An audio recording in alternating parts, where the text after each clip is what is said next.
When we look at this placard, we're getting some information about the church, Shiloh Missionary Baptist Church. The center of every African American community, especially in the early 20th century, was the church. That's where all of the activities and organizations generally originated out of the church. Shiloh was founded in 1867 under a brush harbor, and the first pastor was Ed Cole. This church came out of the the Baptist church, Cedar Fork Baptist Church in Nelson, which is right up 54. And when they left, they were asked to leave because of the type of worship African Americans were doing at that time.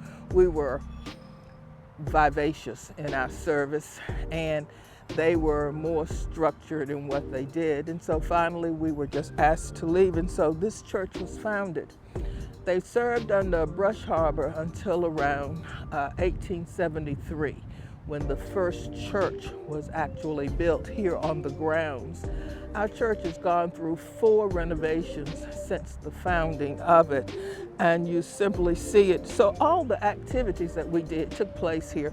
We had a bookmobile here, we had missionary meetings here, we had the school. There was a public school here in Shiloh, and it was called the Shiloh School. And it was here on the site of the church. It was also moved to the site where the Luther Green Community Center is. And this is one of the earliest teachers of that school. School was open 4 months out the year. There were 4 districts in Wake County for colored schools. And a lot of times the teachers just went from one district to another to have continuous employment. But students here went to school. As more money was given to schools of color, the number of grades increased, and the number of students that were going to these schools also increased.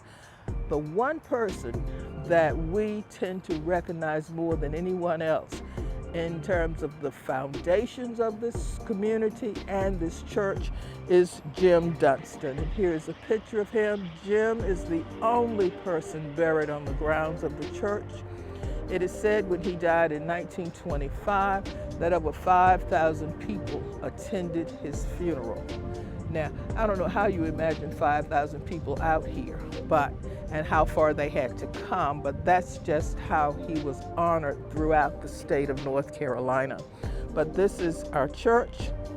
It's been around. It's been very instrumental in education. This church had 2 of its members to apply to desegregate Cary High School. 1 was accepted, and we desegregated Cary High in 1963.